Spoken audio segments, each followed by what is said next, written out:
It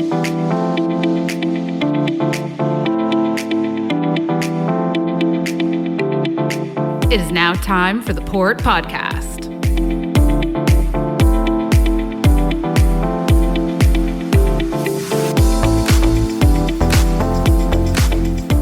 In 3, 2, 1, we are rolling. We are back. Welcome to episode 11 of the Port Podcast. We are here, we are rolling, and we are so excited. Craig's back. We have a new guest who we've been so excited. You've heard us mention her before. Jane, thank you so much for coming on the show today. Why don't you just tell everybody who you are and what you do here at the Port?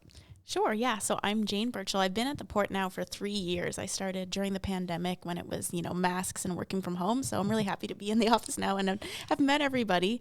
My role here at Port St. John is the Decarbonization and Environment Manager. For those who don't know, I'm just going to explain what decarbonization is because I get this question a lot. I know when I first got this role, my parents were like, what does that mean? And now they hear that word on the news all the time, so it's been a funny transition. But decarbonization pretty much just means removing carbon or carbon emissions from processes or operations. So that's something that's happening globally right now where, companies are looking at their pollution emissions and trying to figure out how they can reduce them. That's pretty much my role here. Pretty well awesome said. Work. Yeah, that's great. And tell us a little bit about what you've kind of been up to over the past little bit since joining Port St. John, because the list is pretty big, guys. And I've been really excited as someone who's been learning about what the Port's been doing from a growth perspective, from a sustainability perspective. As someone who lives and has worked in St. John my whole life, it's makes me really proud to know that people are actually rolling their sleeves up and doing this work, and it's so important. So tell people what you've been doing. Yeah, so the big project this year has been working on a decarbonization master plan, and that came out of our new strategic priorities. And maybe, Craig, you can just talk a little bit about, what that strategic priority is that I'm focused on. Absolutely. So in an earlier episode, I can't believe it's episode 11, by the way. That feels weird when you say that out loud, Cait. But in an early episode, we had Tanya Chapman, who works with us quite a bit at the Port, and we launched a new vision, values, purpose last fall. We went in detail about kind of strategic planning and that whole process. But what came out of that was 8 core pillars, one being decarbonization, and Jane was put as the project lead. And again, back to the philosophy that we talked about with Tanya, we have internal resources that are leading these 8 pillars, and then we go outside and hire experts and analyze best practices across the country and internationally for every one of these. So we put Jane in charge of that earlier this year, and she's just done a tremendous job recapping the journey that we've been on to get us to that point. What are the things we can do in the interim while we set future targets and then paint a really bright future for us, paint a picture for the future as to what we can become as a green port that contemplates decarbonization, that's very aggressive in its targets, that's in line with what other ports are doing and what the industry that we work with, specifically shipping lines and terminal operators with respect to containers, and what the cruise industry is doing as well. So I'm going to turn it back over to Jane because she's done a tremendous amount of work in 2023, and we're extremely excited for 2024. Yeah, well, I've been blessed to work with an awesome project team here at Port St. John with a cross-section from across the whole organization, people that, are the people that are out there driving our vehicles. They're the people out there, installing electrical projects. We have people from business development. We have people from finance, all on my project team to get this done. And the first step, of this whole master plan is looking at our current footprint and, where are our carbon emissions coming from at Port St. John. Yeah. And we really took a deep dive on our scope 1 and 2 emissions, which is, the emissions we are directly responsible for. So that would look like, the electricity we're using right now in the Marco Polo cruise terminal, the gasoline we're using in our vehicles. And we analyze that footprint to find out, where we can make some reductions. And when we do look at our footprint, our biggest contributor would be the electricity that we use, natural gas, and then the fuel in our vehicles. But then there's also scope 3 emissions. So if you look behind us and see the cruise ship here, that would be an example of our scope 3 emissions. It's emissions that we don't really have direct control over, but they're still happening because of our business. So that's a whole kind of other can of worms that we're also diving into, because what would also be under scope 3 would, be the activity happening all along the waterfront with our port stakeholders.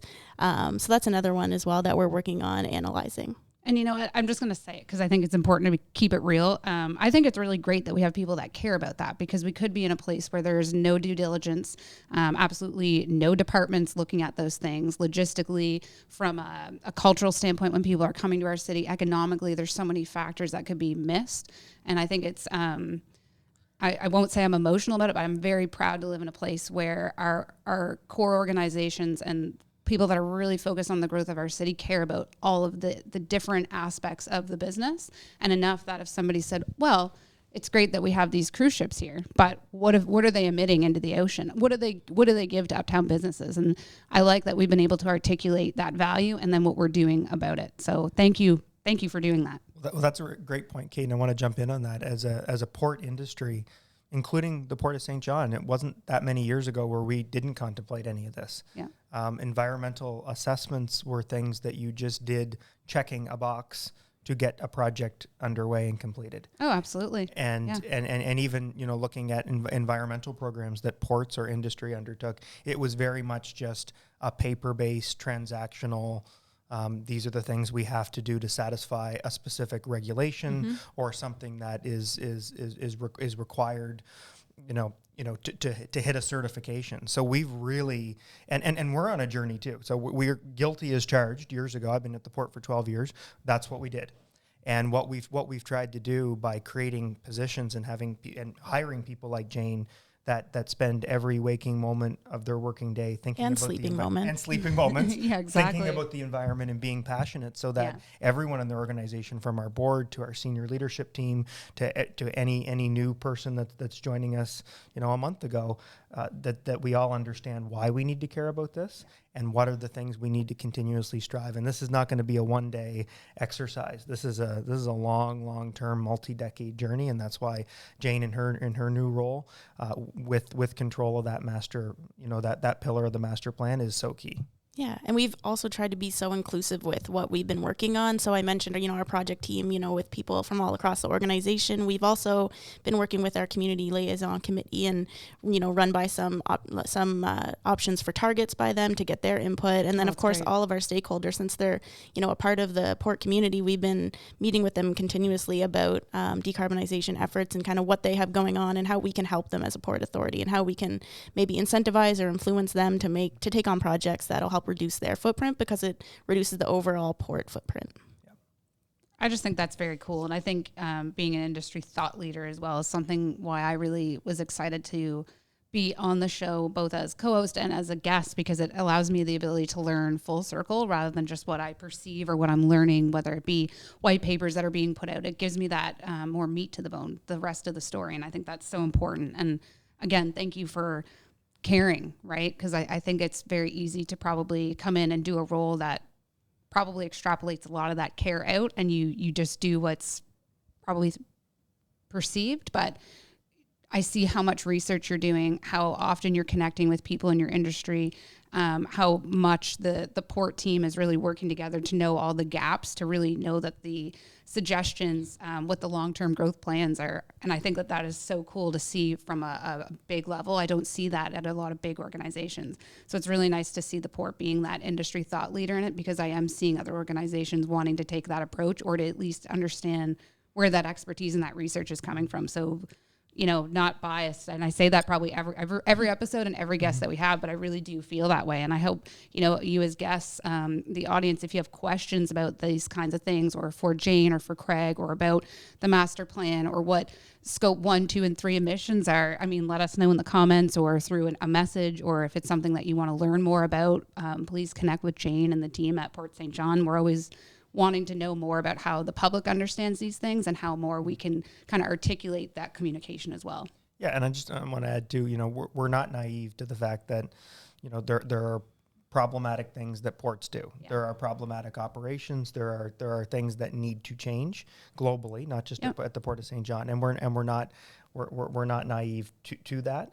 But we've chosen, and Jane's chosen, to fight change from the inside and to try to really keep that yardstick moving and to keep progressing along that journey. And so when people ask us questions or come forward, we're happy to answer them. But we know there's lots to be done. Absolutely. And we're committed to doing it. And part of that is going to be setting some pretty aggressive targets in the coming weeks and months. And maybe, Jane, you want to talk a little bit about what you've been working on this year that's gotten us to this point.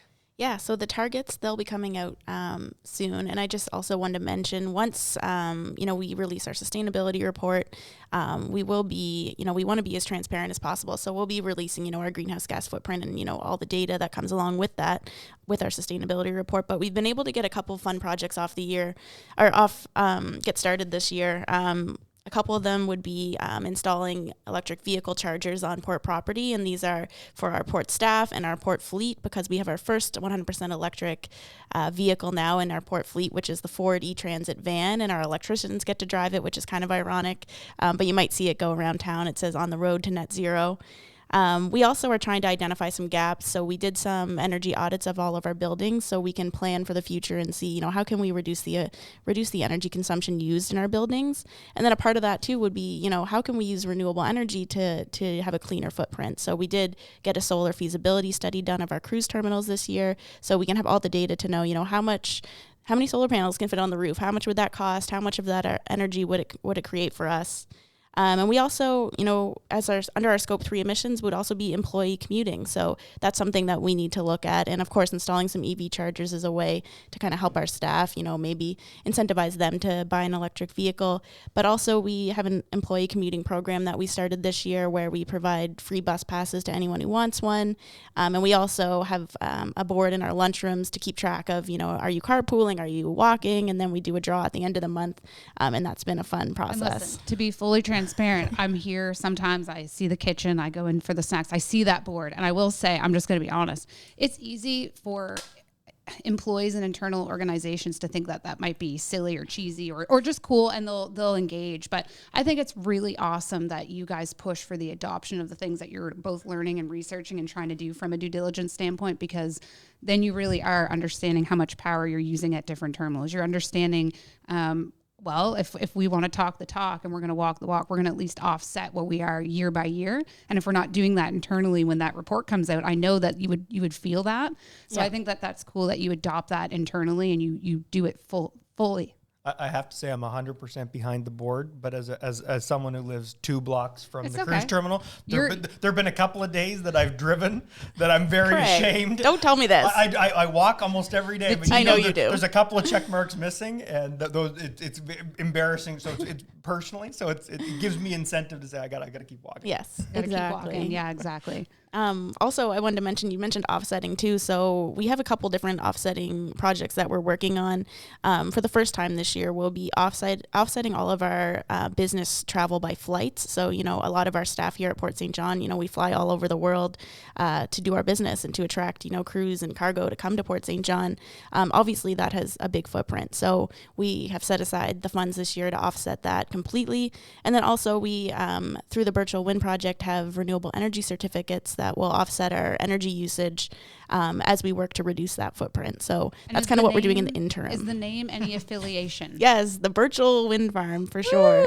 Yes, my ancestors lived there when they immigrated here from overseas. So my dad is the family historian, and he he has pictures of what the land used to look like. Our ancestors were rum runners. They were gold miners in that area. So I think that's why the name Burchill kind of stuck around, because of the prominence of the things they were doing back then. I love the rum full and circle gold in that. Yeah, right. Exactly. And now sustainable energy. How cool to evolve, right? Exactly. No, that's really awesome. That's great. And I guess just to wrap up a few things before we move on, I think we have a guest to call in. We do, yeah. One other thing I did want to mention is, we also have a lot of habitat projects that we work on. So, we do tree planting. This year we did a project out at Musquash.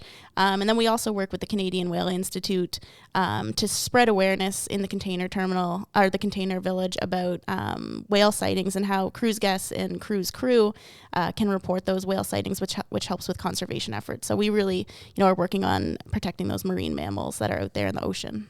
It was so cool. Natalie and myself, we were out on an inaugural ceremony a few weeks ago, and the captain on the specific ship had actually lived in St. Andrews for 10 years. Oh, wow. And he lives in Finland now with his wife, but he said he always gets very emotional when he comes through the Maritimes, and he said that they saw a right whale. Yes, I heard about that. And one of the guests, we were talking to Orca, the organization on board, and they were a couple of guests came up and just tears in their eyes from being able to see these, amazing creatures. So And then as well, there's that whole evolution of like photography and showcasing our city as they're coming in. So it's really cool to kind of see how much care is put into both, not just sustainability, but the customer service aspect of people visiting, the care of animals and of the planet. I just think that that's very cool. And the port doesn't have to do that, but I'm so glad that you do and that it's part of your mandate now and part of your 8 pillars. I think that's great. Yeah. So we're very excited because we actually have a guest today, and it's going to be a really, really fun conversation. Manon is going to be talking to us today from Green Marine, and we're really excited to give her a shout. So you guys ready to call her? Yeah. You guys excited? Okay. Let's bring up the digits. We're going to call her. Let's see if she answers. And we'll explain what Green Marine is as we get into it. Yeah. I think we'll give her a chance to explain it maybe. She'll do it better than we can. She'll do a fantastic job. Yeah, we really just want to talk about trends in the industry. We'll see what happens. Yeah. It's like we're on an old radio show. Oh. Hello. Hi, Manon. Yes, it is. It's Port St. John. How you doing? I'm doing great, and you? I'm good. This is Cait, and I've got Jane and Craig with us. How are you today? I'm good. I'll be much better after this is done. Oh my goodness. Everybody always says that, but I promise it'll be super fun. And our guests are really excited to hear about what you've been doing, what you've been up to, and just to kind of get your thoughts on the industry a little bit. So thank you so much for having us. We're really excited to chat with you. Thank you for having us. Yeah, maybe you could start off, Manon, just by explaining a little bit about Green Marine, just for our guests who are not familiar. Yes, well, Green Marine is a non-for-profit organization. It's a voluntary program for the maritime industry, an environmental certification program, and we certify ports, terminals, shipyards, the St. Lawrence Seaway, and shipping companies. It's a North American program, so we have more than 180 participants throughout Canada and the United States, and it's been around for 15 years now. Awesome. And I know we've been a member for quite a while, and, you can see our scores on the Green Marine website, but it's a really awesome program because it gives, us as a port some ideas on projects we can do to improve our environmental performance. And it's all above compliance, which is amazing. And I really like it because as I look to improve some of our scores, like all the ideas are listed right there. Like, oh, you can do this, this, and this. Yep. So it really helps me kind of frame my work plan. Yeah, it's nice that it's resourceful. Yeah. And the idea was really to have something really transparent, but also really rigorous. So the transparency, of course, comes from the fact that all the criteria is online. Like you don't have to log in into any member section or be a part of a privy club to see what our participants need to do to achieve each level. All the requirements are there for anyone to see. And it's easy to communicate because it's a level from 1 to 5. All the indicators are built on the same schematic of those 5 steps, where one is regulatory monitoring. So anyone just joining the program is doing more than whatever rules apply to them are requiring the port or the shipping company to do. And the idea is to go towards level 5, which is excellence and leadership. And the rigor or the credibility comes from the fact that, well, the public, the results are public, but also there's an external verification from an independent third party that looks over the report and the assessment that is done by the participants. Awesome. I've just got a quick question. I've seen the growth of Green Marine and all of the new companies and different entities that have signed up. But can you give us a little bit of a taste for what that growth has looked like? All the new people that have signed up to Green Marine and are reporting over the last decade. Yeah, of course. So it started off as a Great Lakes and St. Lawrence binational program. It was really to address more and more concern from the public and elsewhere about the aquatic invasive species issue. So the industry got together and felt like it needed more than a communication campaign. It needed to prove and say what they were doing to tackle this issue and other environmental issues. So the companies got together and decided on a program that would be transparent and would show whatever they were doing. There was 6 indicators at the time, and 30 some participants. And then we got, as we grew, more interest from other parties outside that region. So from the West Coast and the East Coast, Port St. John was the first port in Atlantic Canada to join outside of the Great Lakes and St. Lawrence region in 2011, I think. If my right. It is. my memory is good. And since then, the scope of the program also broadened a lot. So we now have 15 performance indicators, and we're also tackling more of a social issues or social acceptability. So we have a community relation performance indicator that is one of our newest indicator. And we also have like biodiversity getting into the mix with the aquatic ecosystem indicator for ports. And when I say that we have 15 indicators, those are not applicable across the board. So some indicators really are for landside operations, so ports and terminals, and others are more for the shipping side, the sea side, so the ship owners. Awesome. Yeah. And I guess we just want to learn a little bit about what you have seen in the industry, because I know Green Marine gets to work with so many different entities, different ports. So from working in this area, what do you think is the biggest opportunity for ports to support decarbonization? I think that the more and more the decarbonization becomes, it's no longer an emergency issue. That I would say is the talk of the town and the key challenge, and it's being addressed at so many levels. So that I think that certainly for ports, the major opportunities lies into adopting green technologies and alternative energy sources. So if ports can invest in renewable energy infrastructure like wind or solar power to reduce emission for their operation, they can electrify cargo handling equipment, implement shore power for ships. Those technology and innovation can significantly reduce greenhouse gas emissions. Another way that is not like that does have a bit to do with technology, because you can use technology to do it, but improving efficiency is also a way for ports and terminals to reduce emissions, because by reducing the gate turnover time, you reduce truck engine idling, and then therefore, of course, the emission.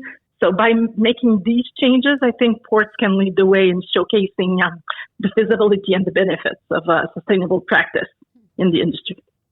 Yeah, absolutely. Great answer. Wow. Very well said. Yeah. It just really shows how everything is so connected. That's what you know what I mean? A domino effect. If you're not, conscious of one moving element, then there is another. And I remember, I think it was a few months ago, hearing that when we were talking about the supply chain and how if you, might move a truck or something and you're thinking about how long it takes, you can actually get it to the customer sooner if you're being more conscious of people on the planet rather than so I think that that's a really great, looking at your emissions, improving efficiency. That's all pretty great. Yeah. It's good for your emissions, and then it's also good for customer service. You know what I mean? Like if we can improve efficiencies in the supply chain, then it's also, shippers and receivers can move their products more efficiently and faster. But that adoption is like the key critical part, right? Yeah. Okay.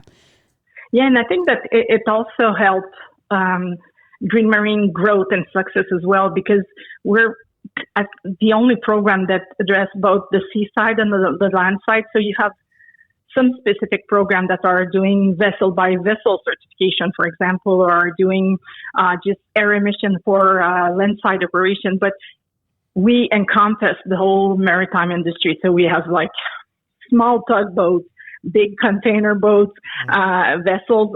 We have like very small ports and larger ports and larger terminal operators. And, everyone is kind of pushing towards the same goal. Mm-hmm. Exactly. Okay. And so what would you say would be the biggest barrier or hurdle in the industry? Well, of course, when you talk about technology and innovation, it comes to a certain price.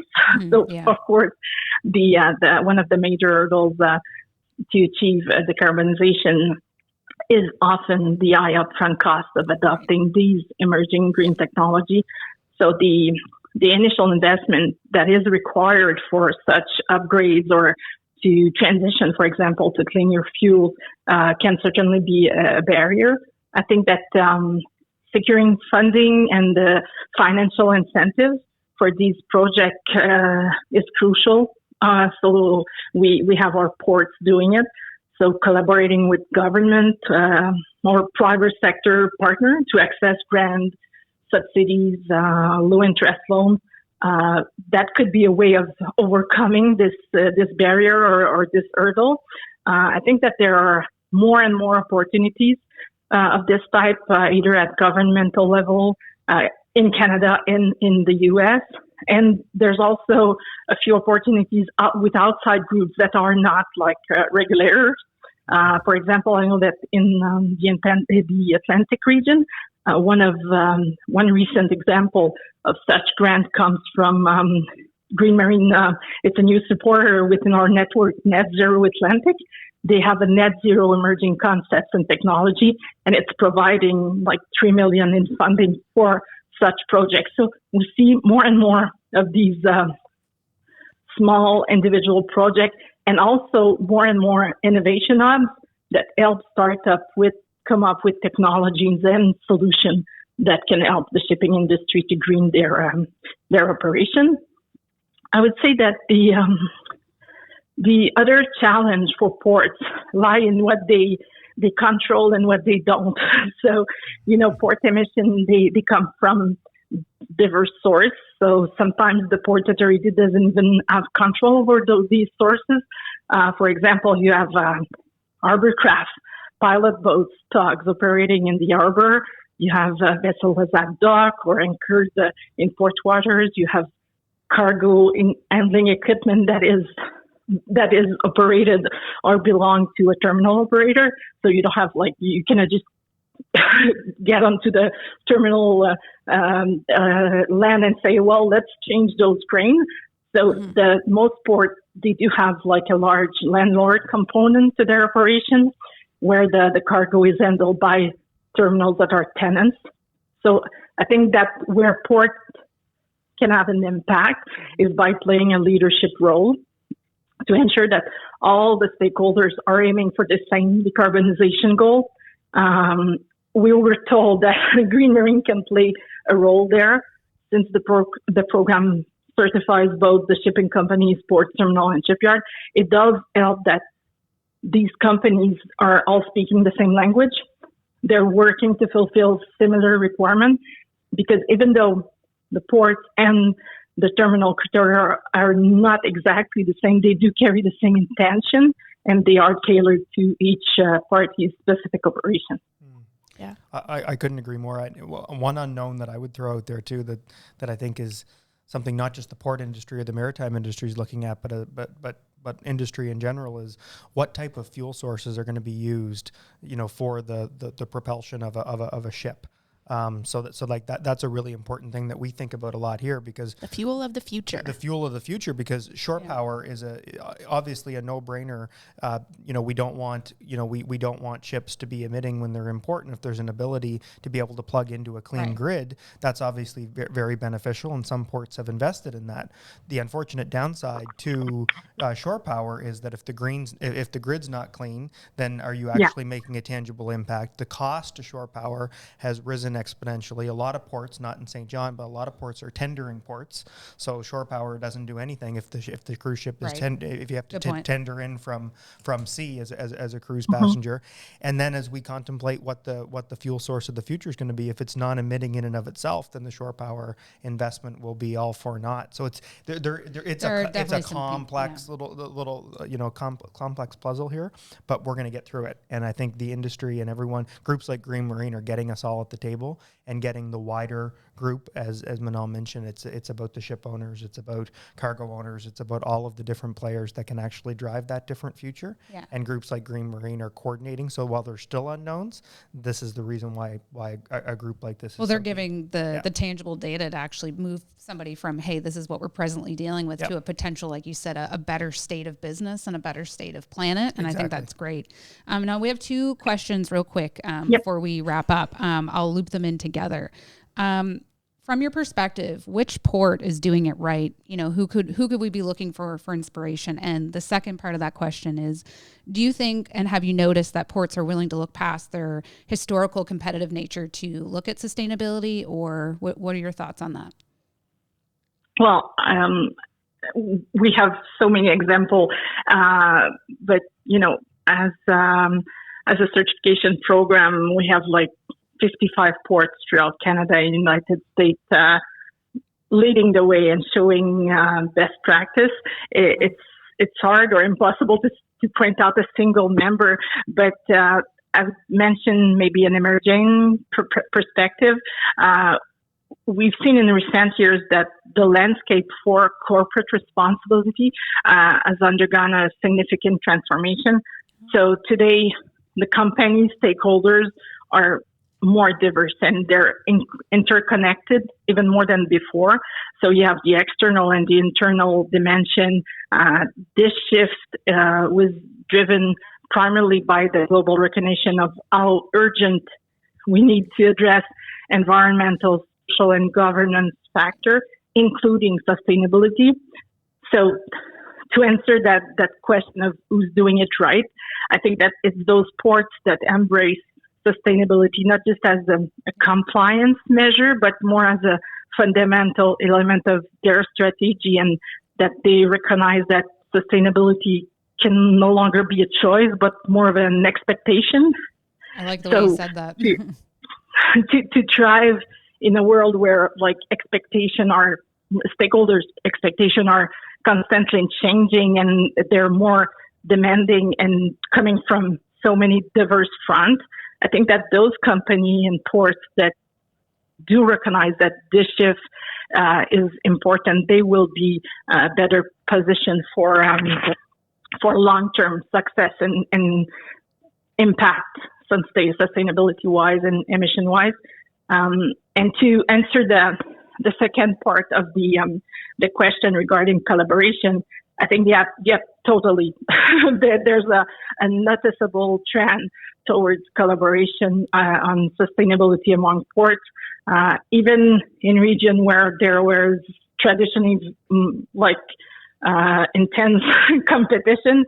Ports are realizing that sustainability is a collective effort, and that addressing those environmental challenge transcends competition. Emissions don't really care or obey to boundaries. They're there and they cross the line. So we're seeing more and more ports forming alliance and sharing best practices to achieve a common sustainability goal. This benefits, of course, the environment, but I think it also enhances the industry's reputation as a whole, and can help ports in their social acceptability and putting forward new projects. We've seen many collaboration approach. The latest one would be in the St. Lawrence, for example. You see the ports of Montreal, Quebec, and Trois-Rivières forming an alliance to address this specific criteria. And another long-standing collaboration is the Northwest Ports Clean Air Strategy. It was formed in 2008 or 2009. I don't want to miss the exact date, but it's a collaborative effort between the Port of Seattle, the Port of Tacoma, Northwest Seaport Alliance, and Vancouver Fraser Port Authority. So you're seeing binational collaboration to reduce air and GHG emissions. And this strategy was revisited in 2020 with a new vision to phase out emissions from seaport-related activity by 2050. And I think that Green Marine itself can be a perfect example of this growing trend of ports, putting aside the rivalries and focusing on sustainability. It's always amazing to see our port, just to be a witness of our ports are willing to help one another and share best practice and lesson learned, either at our Green Tech conference or through our committees or work group. They even share their tool and if they have documents, for example, environmental clause for their tenants contract, they share that within our member section of the website, so that a port doesn't have to, a smaller port maybe doesn't have all the resources to come up with all those tools. It's really nice to see how people are collaborating, and I think that many ports understand that these environmental challenges require joint solution, and collaborating through venues like Green Marine provides or elsewhere. These collaborations can result in joint research, information exchange, and even joint investment. That's what will foster a more sustainable future for the industry as a whole, I think. Thank you so much. What a great answer. And, for anyone who's listening, please go check out what Green Marine is doing and if you're also in any type of port industry, if you're thinking about getting into the port industry, if you're conscientious of decarbonization, sustainability efforts, what corporate responsibility efforts each organization might be doing, this is a great way to get involved. Manon, thank you so much for your time today. I really do appreciate it. Not going to lie, we may call you back sometime because you've got lots of information that I feel we should probably expand on more. So again, thank you so much for your time today. Thank you for having us. Yeah. And have a great rest of your day. You did a great job. Thank you so much for talking to us all. All right. Have a great day. Bye. You too. Bye-bye. Bye. Well, as you can hear, we've just learned a lot about what Green Marine is doing and how they're empowering folks like Jane and ports like Port St. John with data and real tangible metrics that can go and actually help get funding or put meetings together that actually say, hey, we're going to try to adopt these new practices that's better for both our corporate entity from our social acceptability scale. And I think I've learned a lot today just on the show. And I thank you for always helping open my eyes to a different perspective of what's going on right in front of me. I always find that to be really refreshing. Yeah, no problem. I think it's a great time to be talking about sustainability. The urgency to act against climate change has never been stronger. So, we're really taking that seriously here at Port St. John. Thank you for coming on, Jane. Yeah. Absolutely. I'm gonna wrap it up with just one thing that you said to me a few months ago, and it really stuck with me. And I said, what is something that the average person here could understand relates to climate change? And you said, well, if we don't actually fulfill what we're doing from our real responsibility as a region, we may not have our fishing shacks in a few years. And that was something that really put it to reality for me. So it's great to hear that we're talking about sustainability, but if we don't put it to how people enjoy their life now and what changes or how that evolves, I don't think we can compute it to the effort. So I think it's really important, if you care, I think you should just check out what your province is doing, what your organization is doing, and just get involved a little bit. And if you can offset even just a little bit of some of those emissions, just even as a human being, do it up. Absolutely. Another one too, I think that connects with people is like being able to skate in the winter. Like I live by the Kennebecasis River, and it's, rare that we actually can get out there these days. So just like tangible things like that, I think can really connect it for people about how climate change is affecting us. And on the next Part 2 episode with Jane, we're going to be talking about some pretty big things, targets, what's happening next year, what the goals will be, and really excited to bring you that episode. So we hope that you enjoyed this one.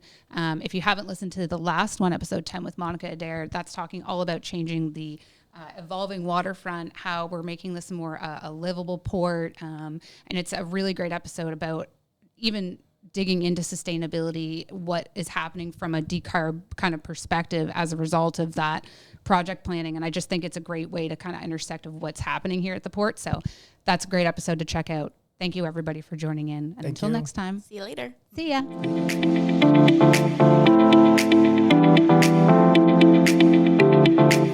Thanks so much for listening.